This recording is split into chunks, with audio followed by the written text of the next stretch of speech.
Hi everyone, welcome. My name is Josie and I'm the owner and photographer of Josie Nicole Photography. I focus on weddings and boudoir and I can't wait to share some tips with you.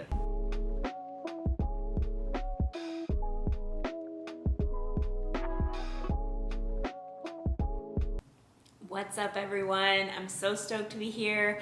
I am doing a full vlog series, vlog and blog. I'll also probably be putting some of this on Instagram, so stay tuned. Wherever you're at, you can get these tips. But basically, I wanted to do a vlog series on what it's like planning my own wedding as a wedding photographer. I'm engaged. I've been engaged for over a year. We got engaged 2020 of November 2020, around that time, and we're really excited. We have not planned a lot. We actually still have a lot to do, but we've gotten kind of the core vendors done. And throughout the process, it was during COVID, and there was so many just the things going on that made it really hard for me to share what my experience was like as I started planning. Even though I wanted to, I didn't really know how, and I just didn't feel ready. I was just going through some stuff emotionally. You know, COVID affected us all in different ways, and work and job and life. It was just a lot. So, but anyway, I'm really excited because in January, mid-January, this is a personal information. I won't do this every video. This is just a little bit about me. It was like 1 week, I'm gonna dedicate a whole week to doing yoga, meditating, and journaling every single morning, and I'm just gonna start this mindset journey right, and it helped so much. So anyway, since then I have decided to do more sharing online, and particularly more sharing with my experience, because being a bride and planning has been a lot of things I expected have happened. A lot of things I had never even thought of have also happened. You know, I kind of feel like a bit cocky at times, like I'm privy to a lot of information about the wedding industry and how these things work and what a typical day looks like. Wedding, elopement, big wedding, like all of these little things. I'm very lucky to have that knowledge as a bride planning. But with that being said, there have been a lot of ups and downs I didn't expect, and I think I got a little ahead of myself and a little cocky with how easy it would be. So I wanted to just share my process. Super excited, and let's do this thing. Okay, I'm new to doing the video, so if I look at the monitor or I look away, I apologize. I'm getting familiar. My audio system is new. It's being set up. So it is a bit echoey. We have really high ceilings, so I do apologize, but I will do the best with what I have. My partner and I are also moving into a new apartment. I literally picked up the keys today, and we're really excited. So I'm kind of all over the place. This setup will change for the next video, I'm sure.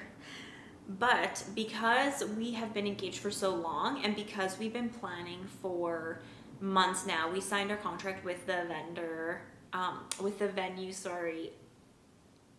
over half a year ago. I feel like it was a long time ago. So because of that, I'm actually just gonna break down all the vendors that we've already hired at this point, how far away we are from our date, and just specific tips relating to each vendor. So we're gonna start with venue, and I'm just gonna try and do everything as brief and as quick as possible, so that it's just really good, helpful advice, because I could talk for hours, but I don't need to, okay? So our venue, okay, the venue journey, this one might be a tiny bit longer than the other ones because there's so many things to consider and discuss and ask and inquire about when it comes to your venue, because it's such a big expense that you really need to make sure you're doing due diligence to hire the right venue for you and for your needs. So our journey was very long. Honestly, I can't even count on my hands and toes combined how many venues I inquired with. I inquired with so many, and I had a lot of hiccups, a lot of issues with those inquiries, a lot of people not getting back to me. There's just a lot of, it just felt like I had a string of bad luck, and every single venue was just like just honestly sucking all of my time and then not delivering on things they said they would, or missed dates. Just, it was bad. It felt really bad. I actually had like a couple moments of like, I don't want to do this anymore. Let's stop before we commit and before we're in too deep. So with that being said, my biggest piece of advice going through all that is to get on the phone. Make sure they know your date. I had an issue with this and it actually killed me. So get on the phone and just like have that preliminary conversation over the phone so that you can actually get a sense for who they are and what kind of service they're going to provide. And you can really ask those questions. And as they answer, you might think of more questions. So that's a great way to just start planning. Just get on the phone. But when we found a venue we liked, I mean, we liked all of them, but when we found one that we were like, oh, okay, this could be it, we just decided, we had gotten the preliminary information, we had had a full phone call with this person, the coordinator, owner, chef, like this person just runs the whole show. Chef's kiss to the chef, hat off to the chef. We had this whole phone call and we asked all our questions. We got the price per person. We asked all of what it's included. We had the PDF from them, so we were going through it with them and making sure we didn't have any questions. And their answers were very, very thorough.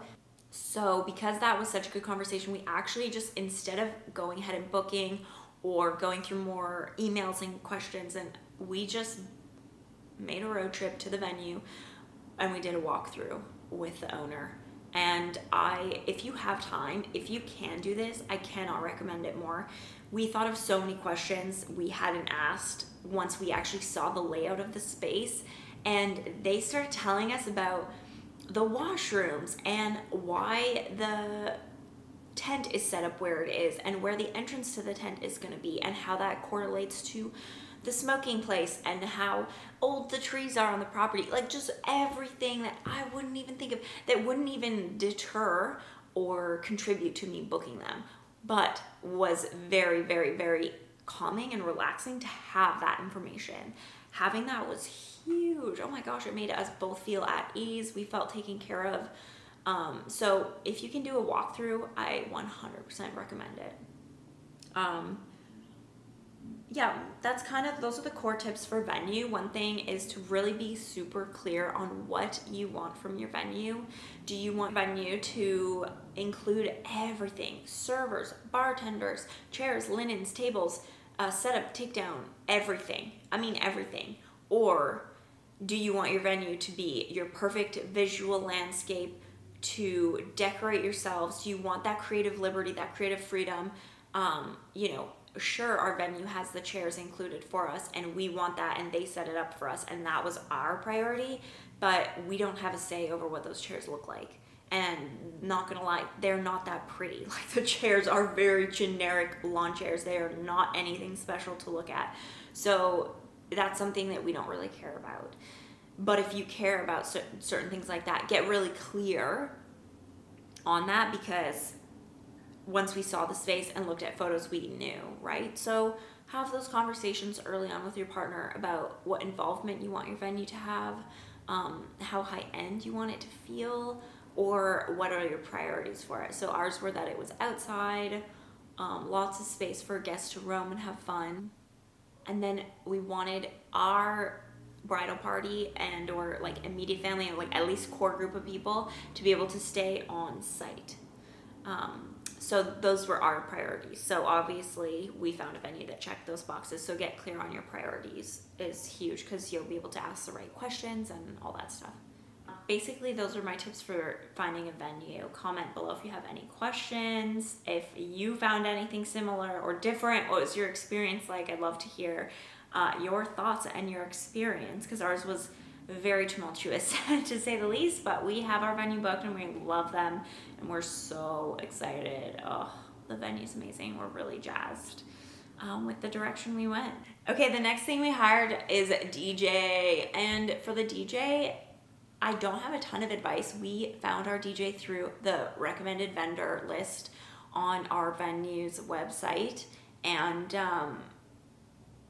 there was, I think, 3 or 4, and this one in particular had a website that was a little bit more in line with kind of our vision for the dance and for the evening portion. We really wanted a DJ. We really want a DJ who can play young, fun music for everyone to dance to all night long. We don't want a wedding playlist. We don't want the classic wedding songs, like maybe a few Michael Jackson songs in there, but we really don't want that. And we're also like pretty set on a playlist that we already have made, because they're good dancing songs and we love that, and we just need a DJ to mix it and make it fun. And we were very honest and very blunt with, like aggressively so, to this DJ when we inquired with them, this company, because we said straight up, like, we have a playlist. We don't want the transitions to be really long and drawn out. We want you to play the song mostly to its full length. We have been to weddings where they cut the song off in the middle or at like the best part. They let one chorus go and then switch it, and we hate that. We've been to a number of weddings like that, and we were very honest with what we liked, what we didn't like, what we wanted to see, and we asked a lot of questions about song requests, all kinds of stuff like that. So just be really clear with what kind of DJ you want, so that you can ask those questions and you can tell them your vision for the dance portion. And then based on their reaction and their responses, you'll know. This guy responded and reacted incredibly well, and he told us no to a few things we asked about, but then he went on to explain why, and it made really good sense. So he was really awesome to deal with and interact with. So that was a really easy one to book, and I don't have a lot of notes on that one. The next vendor we hired was the transportation. The transportation, in full honesty, was a little bit challenging to hire, because the company we hired is slightly older generation. They've been in the business for a long time. They're from a smaller town, and just emailing was impossible. It actually took like probably 5 months, actually probably longer, to get them actually booked. Even though they had technically reserved our date, I don't know. It's also one of those random stories that I could tell that I don't know if it's really valuable to tell the full story, but yeah, transportation, we need it because our hotel is about 20 to 30 minutes. I can't remember the exact time, 24, I think Google said one of the days when I looked, minutes from the venue. So it's not far, but it's most definitely like a bit of a drive, and we want our guests to party and drink and enjoy themselves safely. So transportation was a no-brainer, and we also found them through our preferred vendor list from the venue. Their website has, I think, website, or maybe they sent it to us. Yeah, so the transportation is booked, and there's really not a lot to say about the transportation. Okay, the last one that we have booked at this moment in time, that we just actually literally just booked. I'm so stoked. You guys, our florist is a dream come true. Not only her work is dreamy, but just everything about this company and the florist in particular who runs the company, it's just so incredible. And I had actually found her sort of in many different channels. I had followed her on Instagram before I moved here. I really liked her work. I actually was looking for vendors to do a styled shoot with. So it wasn't actually thinking about my own wedding or anything like that. I was truly just like, wow, this woman's work is amazing, and I'd love to work with her professionally, to any capacity, for any reason. Her work is so good. Whatever it's for, I'd love to do it with her. So I started following her on Instagram. We moved here. There's this little market, grocery, bodega, cafe shop thing really close to us that we love. We go all the time. But they always have these beautiful floral arrangements. You can buy little bundles of flowers or bouquets or whatever. And they always had these amazing colors. And it was like months and months of this habit of just buying flowers every once in a while from there because I love them so much. I would gift it to clients and stuff. Like, I was just obsessed with these flowers so much to the point where I actually had the thought of like, I should find out who does these flowers. Anyway, months go by, lo and behold, it's this person I followed on Instagram. And I have also, well, simultaneously, my obsession with her on Instagram had increased while my obsession with these flowers at the store had increased. So it was just meant to be. Once I knew that, I was like, she's our florist, no doubt. Our plan for flowers was actually originally to do a bulk order from a local floral farm, and to do basically anything that's local and in season and a neutral color. And we were just gonna hand make everything for every table, for every bridesmaid, everything. We were gonna do it all ourselves, and to keep it really low, because we did a cost analysis and it would probably honestly only have costed us $1,000, maybe $1,200, which, you know, our photographer budget was huge and we have a good number of guests, so we're spending a lot of money on venue and food and drink. So, you know, we didn't want to spend a ton of money on some of the other things like florals and decor. And after thinking about it, we kind of had realized, you know, we hired the venue purposefully because they do everything so that we don't have to do anything. So why are we considering bulk ordering flowers so that we have to do all this work? We are not florists, and I had expressed concerns to my partner, even my mom, and I had talked about it with the arbor, and like, I don't know how to do an arbor arch in florals properly so it stays up there and it looks great. It looks great all day, so you can take it down and move it to a table. Like, I have no idea how to do that, and that was really concerning me because the arbor that the venue has by default isn't my favorite aesthetic wise. So I did want to have a lot of florals on it so that, you know, it was more of a floral arbor than anything else. And anyway, we're way over budget, but we hired this beautiful florist, and we're actually not over budget by that much, I'm not gonna lie, because we had increased the budget to about $1,500 for a professional bouquet for myself. And then, sorry, I keep looking at the monitor, I apologize, I can't stop.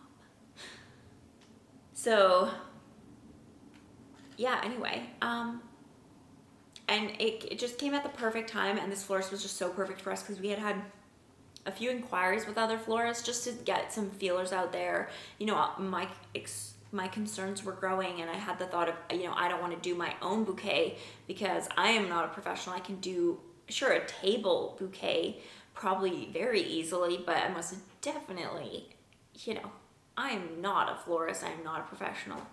And all the other florists we had got a quote from were minimum $7,000, minimum $10,000 was one of them.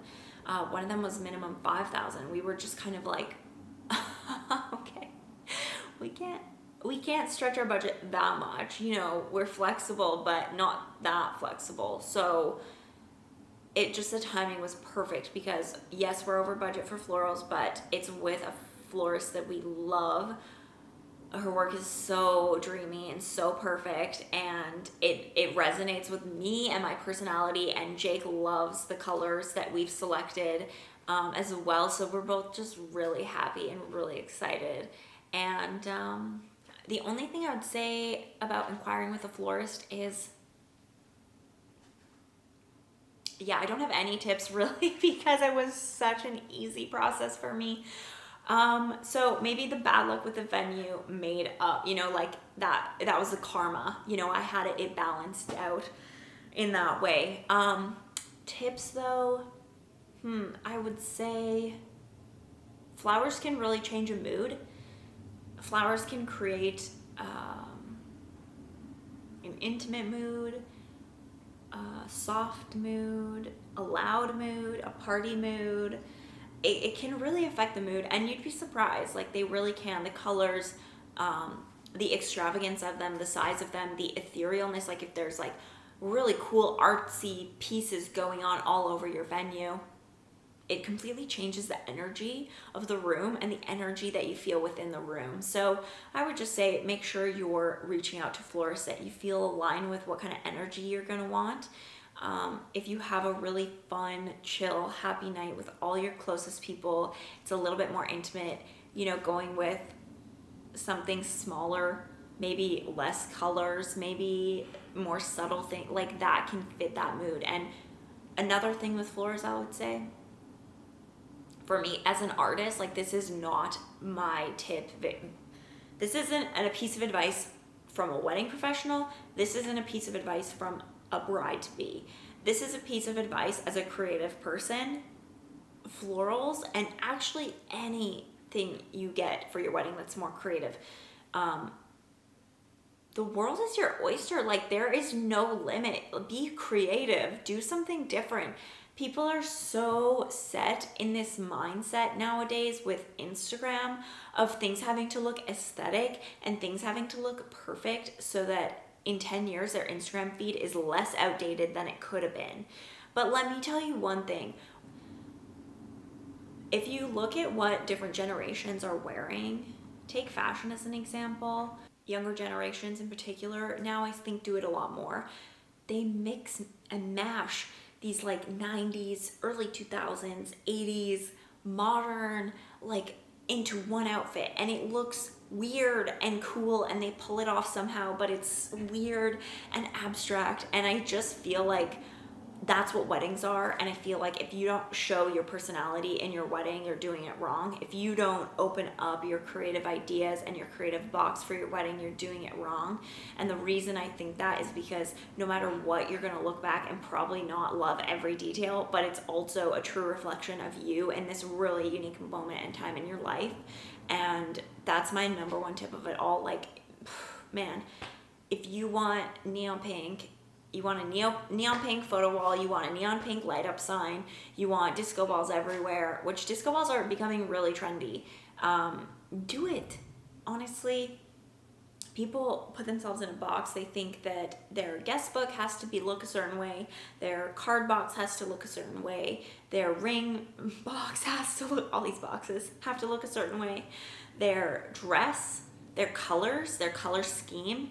It doesn't. Just knock that all out of your head and really focus on what's a true reflection of you as a couple and you as individuals as well, and what means a lot to you right now, because no matter what, it's going to be dated.